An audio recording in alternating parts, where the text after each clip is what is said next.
Straight talk from Israel. You're listening to Israel News Talk Radio.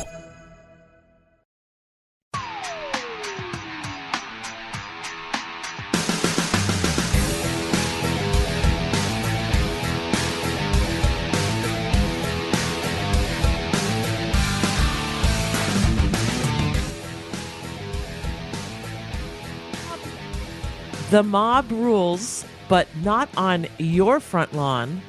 What you should do in order to protect yourself in case you find yourself in immediate danger. We're going to be having on an expert who's going to teach you how to save your life and to protect your community. You know, just the other day I was looking over someone's shoulder who was watching a video showing how the BLM protesters were harassing families who were going to church, screaming at them through megaphones not to bring your children into the church. And it was a pretty anxiety-producing situation. What would they do? Would they be violent? You know, they're saying, save the kids, save the kids. Somebody was joking afterwards that if you want to save the kids, go and demonstrate in front of an abortion clinic. But instead they were screaming, save the kids, because their parents were taking them to church.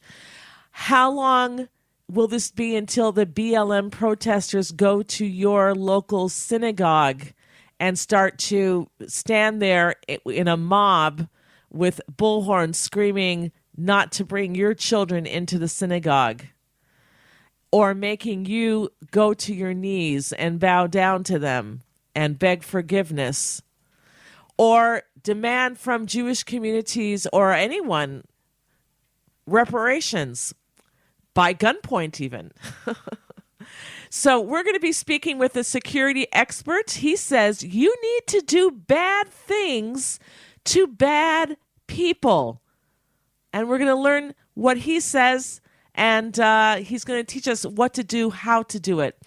Also, I want to encourage you all that if you love Israel News Talk Radio, which I know you do, go and help support us. Go to our donate button on our webpage. You can either find it as a bright green button on the right-hand side of the page as you scroll down, or in the menu bar that goes across, there is a donate button there, and you can get your name up on our wall of fame. Go check that out, too. See how many people have donated. Thank you, everybody who has. We're adding 2 new shows onto our lineup because of that. We'll be right back. Always challenging the status quo. Hello, I'm Rod Bryant on Beyond the Matrix here at IsraelNewsTalkRadio.com. I want to encourage you to listen each week, every Wednesday at the same time, for an amazing show that will challenge you, inform you, and inspire. News, views, and wisdom for the nations here on IsraelNewsTalkRadio.com. Don't forget, Beyond the Matrix every week, Wednesday, here on IsraelNewsTalkRadio.com.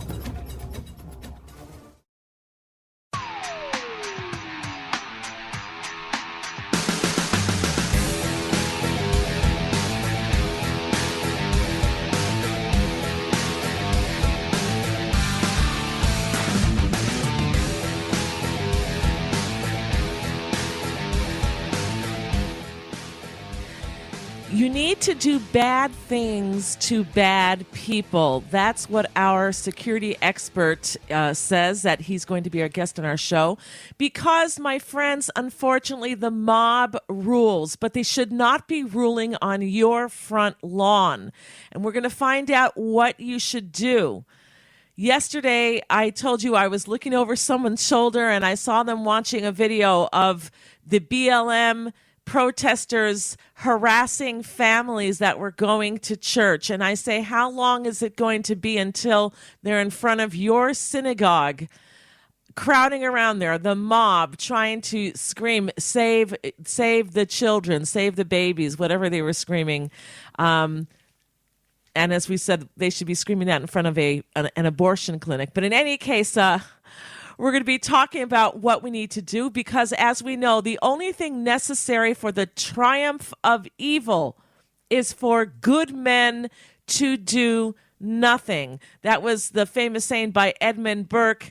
And we're going to be learning how to be good people and not do nothing. So our guest today is Dr. Etai Gill. He is an expert on national security defense and counterterrorism. He's a former elite special forces captain, and he has a PhD in national defense. He's here to give us a look at the latest headlines, what we're seeing of the mobs taking over and what to do. And you can visit his website, by the way, at protect.expert or protect. You just put in protect.expert or Etai Gill, and we will link to his website where this show is podcasted. So welcome to the show, Dr. Etai Gill. Hey, Tamar, thank you for having me. Good morning. Good morning from Israel. All right. So, Etai, anybody who's been watching the news has seen that frightening experience when I think the name of the family is the McCloskey family. And I think it was in St. Louis, if I'm not mistaken, where a mob came on their front lawn threatening to kill their dog, to burn their house down. They were afraid for their lives, and they went out and they took their weapons that they had in their home and they brandished them, and it did save the crowds from coming in and killing their dog and destroying their home and maybe even killing them. But in the end, they were arrested. Their guns were confiscated by the authorities afterwards. I mean, it sounds crazy, but I think that everybody is afraid, what happens if they come for me and my family? So I know that you're starting a program also called the Global Safe Program, and maybe you can entwine everything all together and teach us what we need to do. Well, first of all, I want to start with saying that I believe the barometer among many humans worldwide has been damaged and broken. And when I refer to this, a scientific approach of the barometer of what is right and what is wrong, what is good and what is evil, and what do we stand for. Technically, all babies are born, clean. They're not infected by any opinions to hate whatever color or any race. It's all the way you've been, unfortunately, I will say, brainwashed by certain medias and parenting and so on and so on. I will say that this is the most disrupting thing because for the last, 20, 30 years, if it's universities or certain agendas that pull strings behind the scenes and political forces to manipulate minds of people, that if they think burning property in robbing or killing or invading someone's home, and they think that is justified because someone's skin color is white, or that means your barometer is broken. So yes, I do agree. If you look at the history, humans have, managed to somehow do harm to one each other in the past, historically. And yeah, if you want to talk about historical events that, there was black slavery, more than 200 years ago, it's okay. It's part of history and we cannot reverse history. What's done is done. I refuse to believe that, when cops wake up in the morning, they have intentions to say, I'm going to kill a colored person from this, racial background. I refuse to believe that. I don't think cops hate anyone. And there's enough statistics out there to prove that, if we like it or not, that somehow in black neighborhoods, they manage to shoot each other, unfortunately, and it's tragically very sad that they do that to each other. And there's numbers out there that can just be researched. And I refuse to believe that cops wake up in the morning and kill. And by saying that, going back to the property and the right of self-defense, the right of self-defense exists probably in many, many countries around the world. The problem is the way politicians interpret it. So what do people expect from so-called law-abiding citizens if they have their own private property, their house, and a group of vandalists illegally want to break your gate because there's images of the gate is broken, so it means that was done with force, coming into your property and want to loot and burn and possibly kill you. That's called a home invasion. And the most logical question is to ask ourselves, are we supposed to go on our knees and give in and get beaten up or massacred, killed, possibly raped, get your dog killed and get your house burned down, everything you worked for so hard all your life, and ask ourselves, is this okay? And that again comes to the barometer, the scale of what is right and wrong. And I think in the short term, when I look at two spectrums of, I would refer to public safety and prevention of any hate or killings. In my background, everything is based on prevention. Counter-terror teams work on preventing. If you already are called into the scene to deal with a problem, that's we didn't prevent. So number one is, yes, people do have the right to defend themselves at all costs. What are we supposed to do? Let someone come and murder me? And it doesn't have anything to do with any kind of color. I would say that to a white person if you wanted to invade a black man's house, the result should be the same. And therefore, I'm not politically correct. I do not actually care what always people say. I usually say my ideas and my thoughts publicly, and people say, "Oh, you're this, you're that," and it is what it is.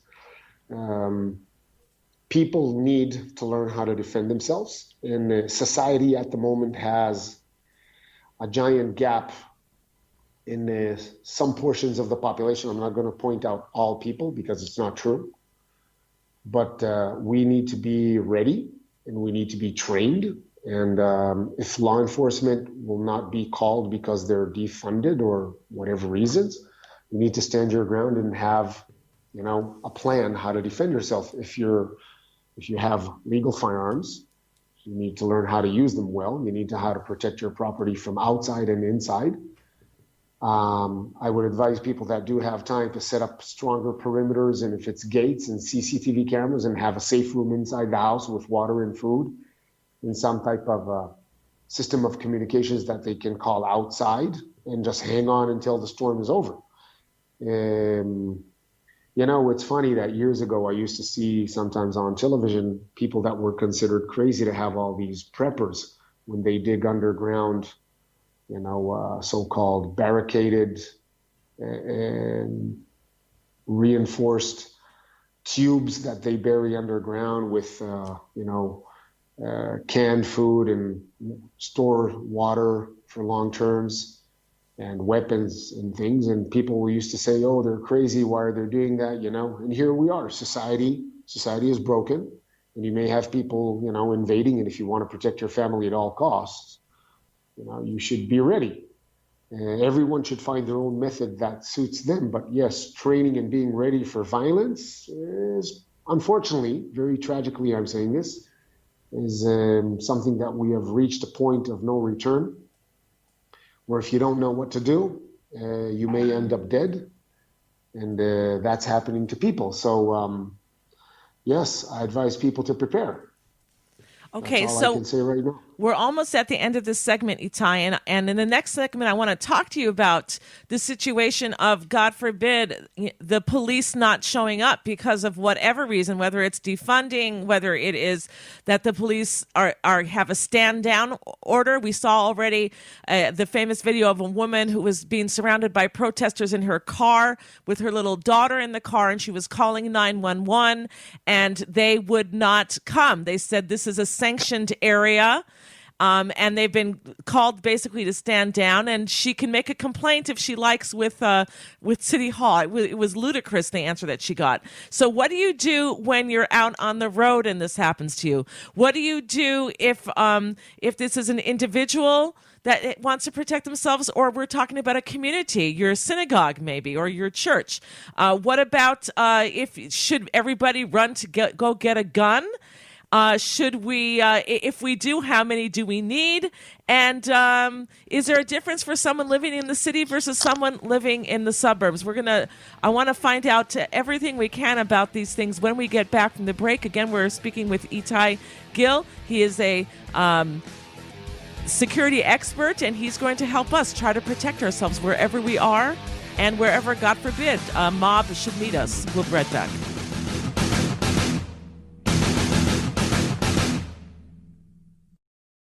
Shalom, everybody. Making a difference often takes just one moment and one person at a time. I am Orly Benny Davis, your show host on Israel News Talk Radios from Jerusalem with love. You'll be hearing people talking about politics, religion, social issues, and making a better tomorrow. Join me, Orly Benny Davis, for God and Country. From Jerusalem with love. Wednesdays on Israel News Talk Radio.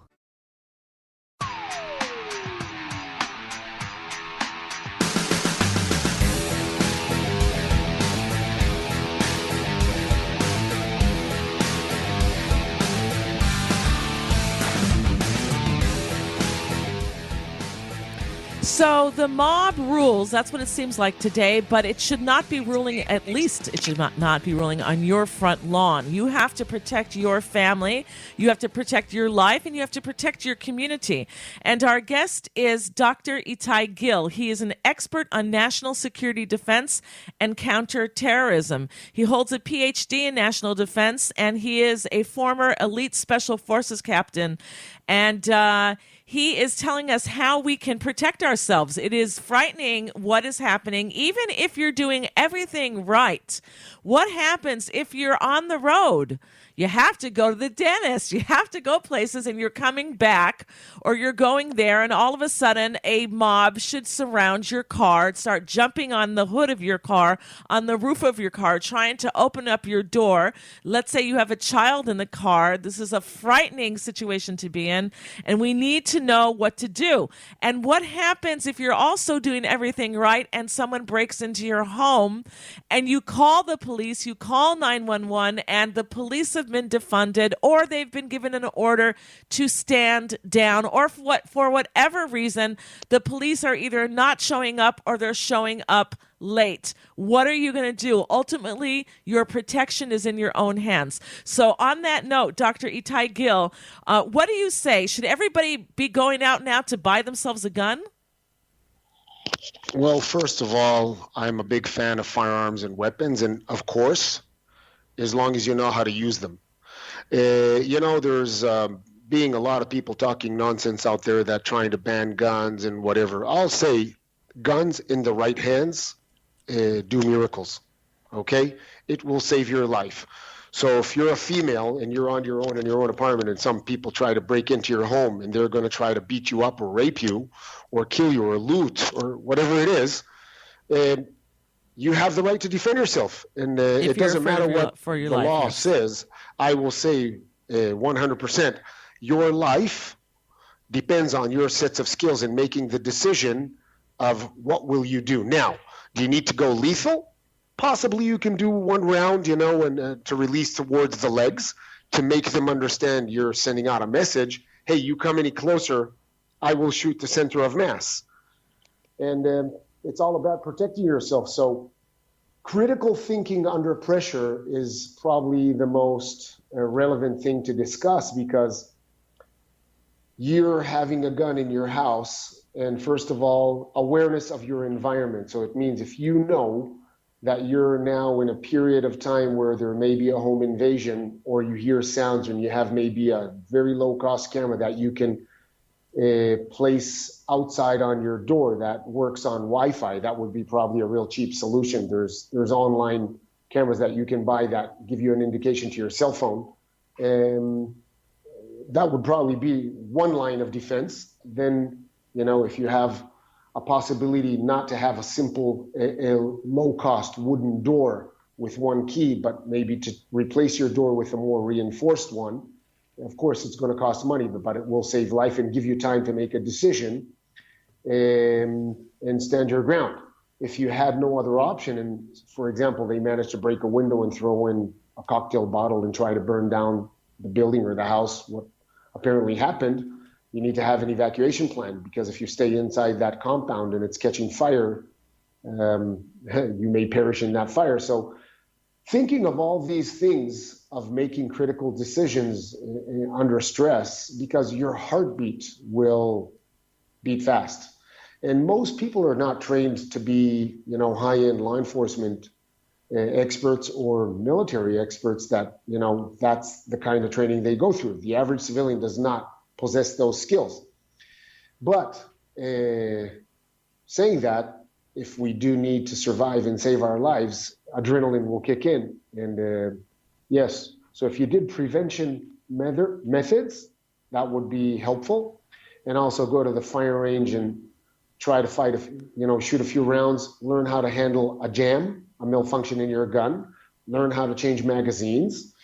And yes, that will save your life. So that would be probably one of the lines of defense I would be discussing. Okay, I want to jump in for a second and say that my gun teacher, I think he was a former deputy sheriff from Oklahoma, if I'm not mistaken, he was saying, because I shouldn't say all of us, but many of us we don't want to shoot anybody. We don't want to kill anybody. But he told us, if you are afraid, in fear of your life, then it's better to be judged or put on trial and judged by 12. By a jury and not carried by 6. Exactly. Better to be judged by 12 than to be carried by 6, like when you carry a coffin to the 6 people. Exactly. Right. Okay. I agree 100% with that theory.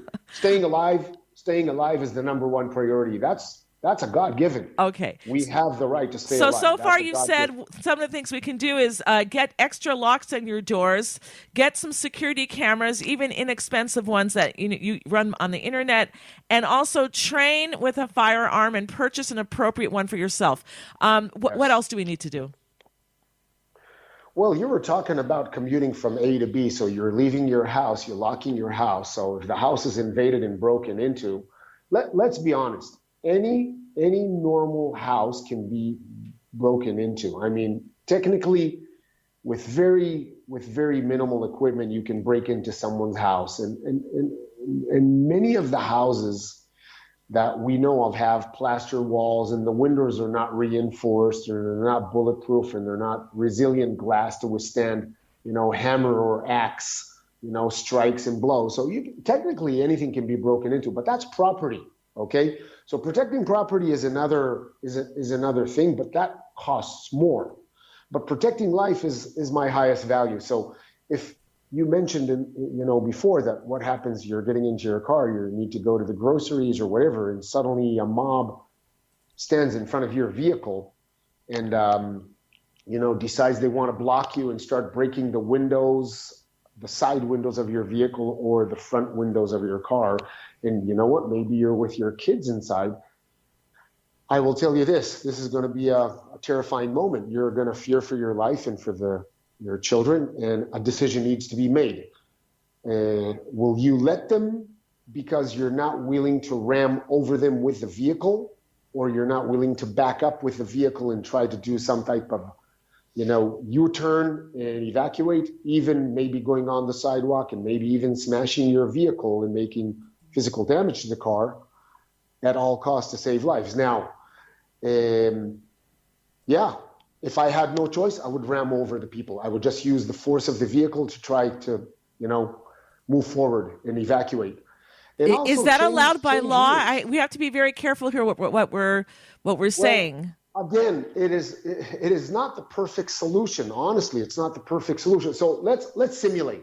Let's say you decide to stop the car, and you know what? You're going to open the window. You have a firearm.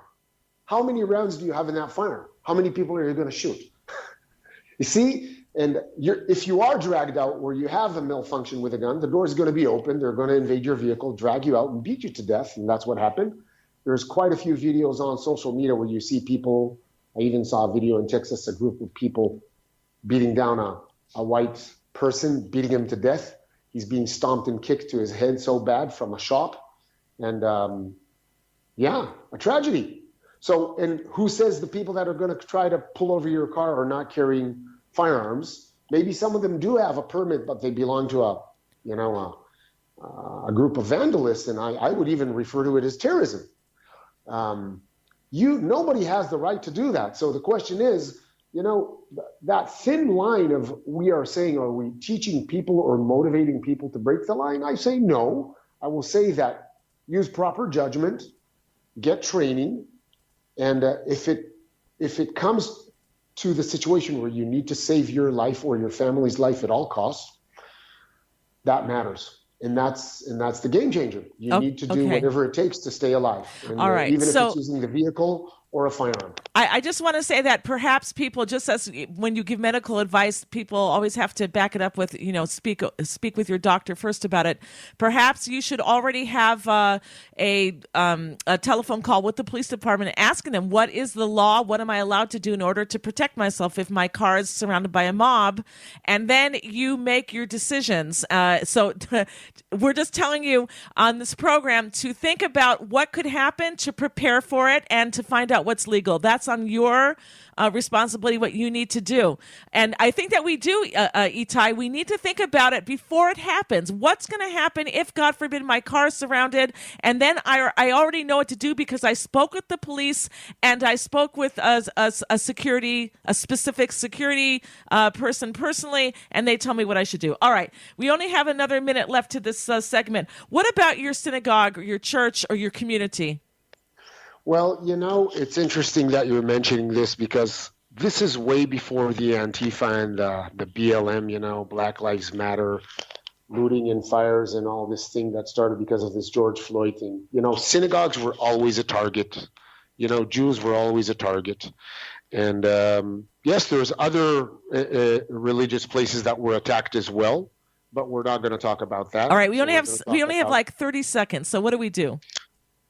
You need to train the people that come to synagogue and pray to be ready for the next wave. Just get ready. Be vigilant. In this video that I saw yesterday, they had the BLM protesters just mobbing and then pushing their way into the church, even though the church had what looked like to me a security guard, somebody who was checking people who was coming in. When you've got a whole bunch of people, just a mass movement of people on one security guard, he really can't do anything. Exactly. That's the problem. So again, setting up a secure perimeter will require a budget. There is ways to secure places, like make it like a much more secure compound. Who can come in and who cannot? So it means reinforced doors, reinforced windows, and buzzing people in. All right, we have to stop here. We've come to the break. We're going to be right back. Everybody, don't go anywhere. Okay.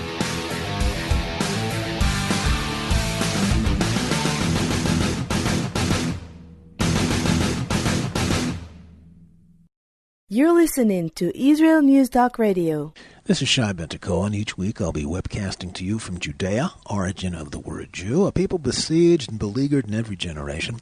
Nazi Germany's but a memory, but in its place the world invented the phantom Palestinians as this generation's internationally authorized Jew killers. Tune in for a different slant on life in Israel, Phantom Nation, every Monday.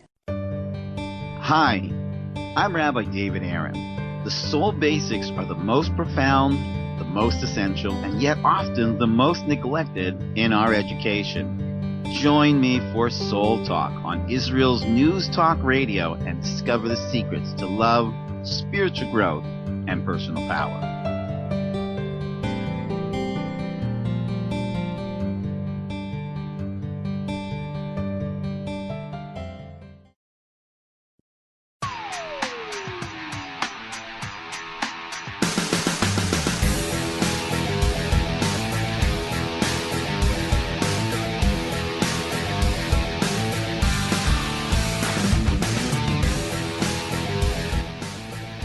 What do you do when you find yourself in front of a mob?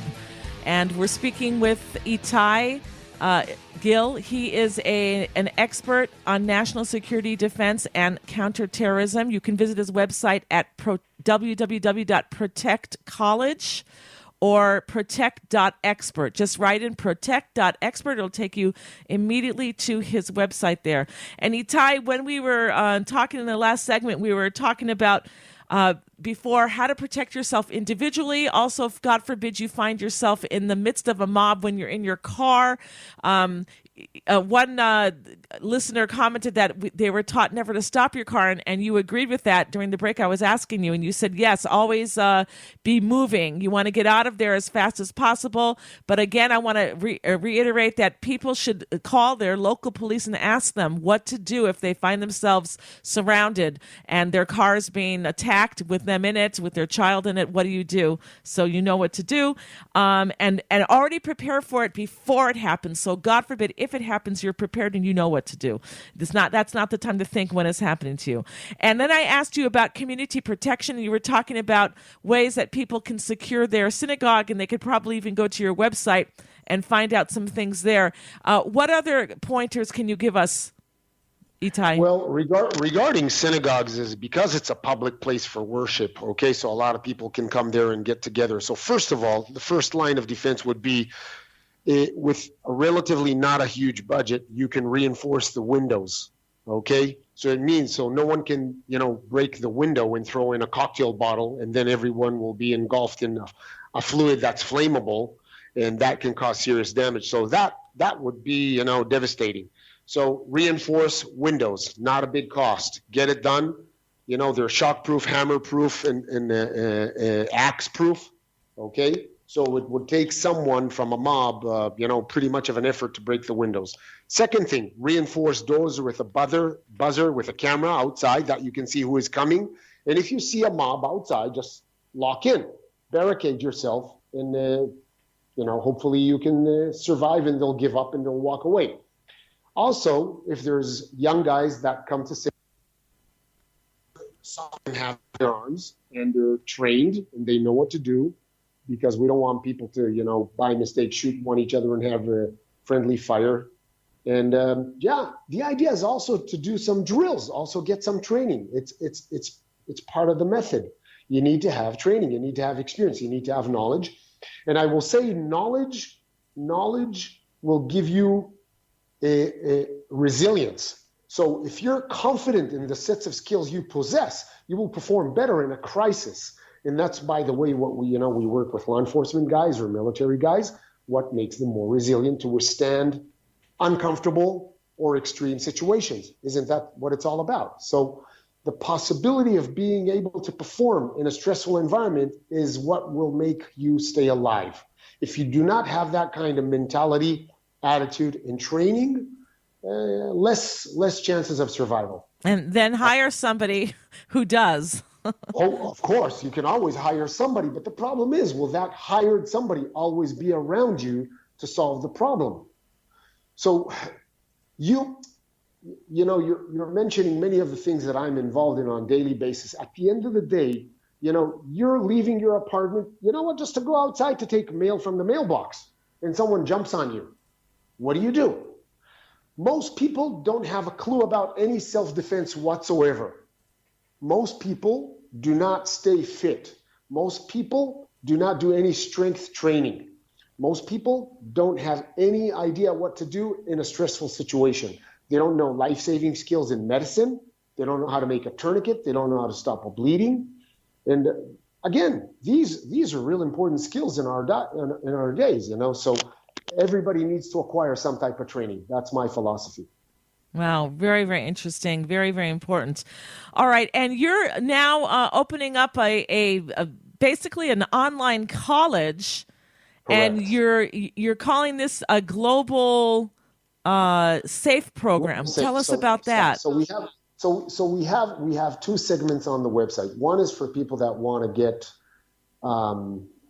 recognized academically for certain sets of skills if they have. So if someone is a high-end military personnel or a gifted athlete in a certain spectrum, okay, they possess skills. So what we do actually is we evaluate and assess the levels of skills they have. They have to prove they know what they're saying they know.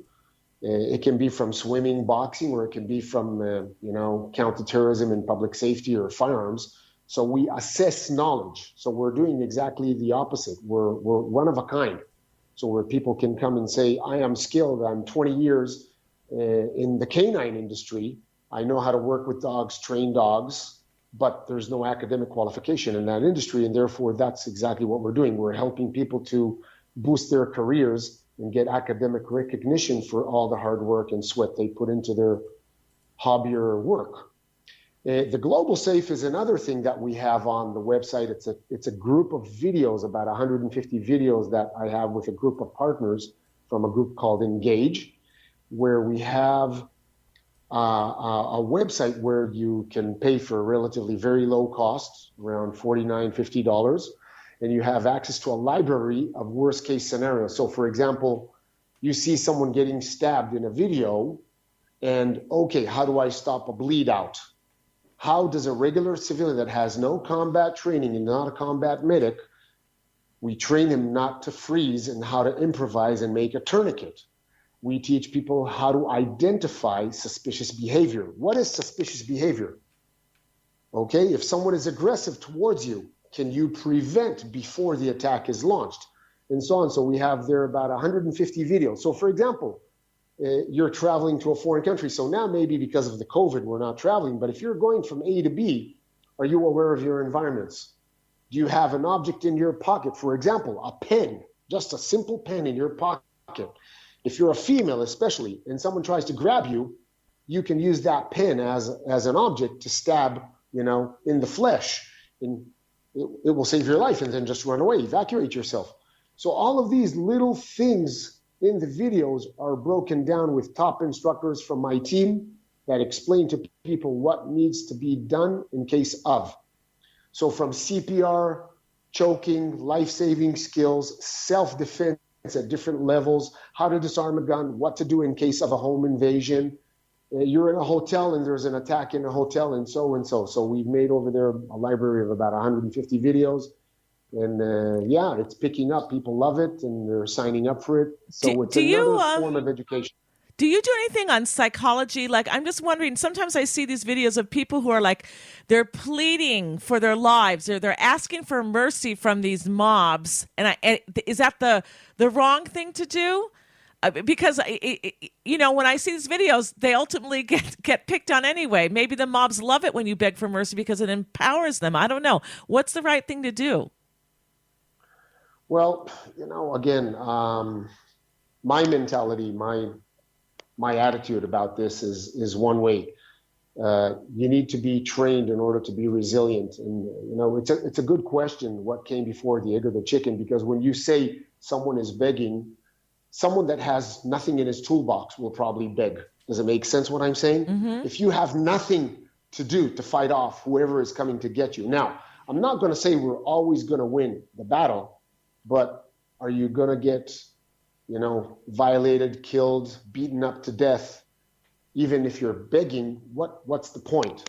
So the question is, isn't it a lot easier to work on prevention? Get trained, go to a fire range, get legally a firearms, have a concealed carry, okay? And if you can't, have an object in your pocket. There's a lot of cold weapons out there that are legal, like a reinforced tactical pen, okay? There's so many things that you can use. And again, get fit and get strong.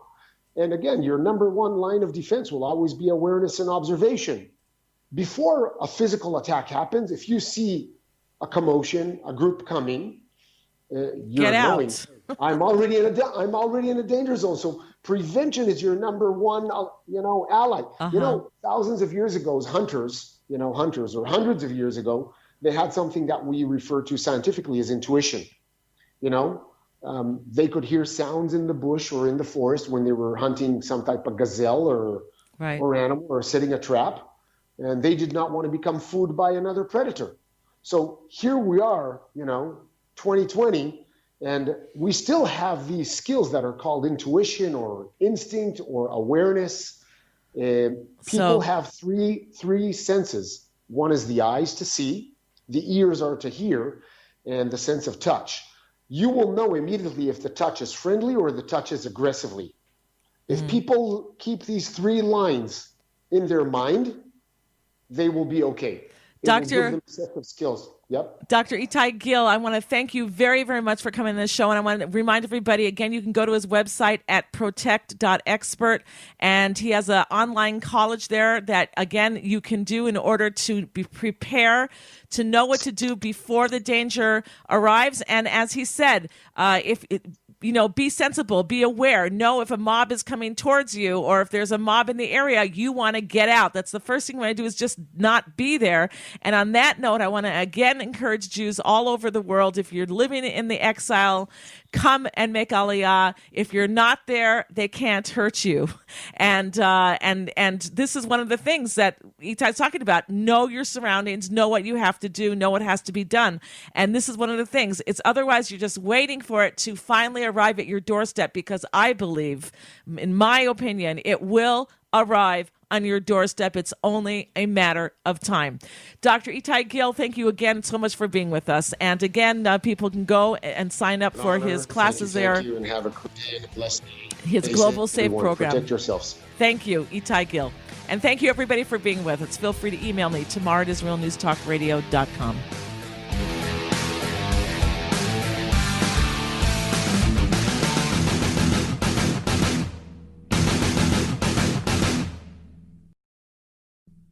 Israel News Talk Radio's chat room. Just click the orange button at the top of the IsraelNewsTalkRadio.home page, log in as yourself or an anonymous guest, and join in on the fun. You'll meet other listeners from all over the world who listen to Israel News Talk Radio, and you can make new friends. Israel News Talk Radio's chat room. It's the closest you can get to being in the studio with us. We love listening to Israel News Talk Radio.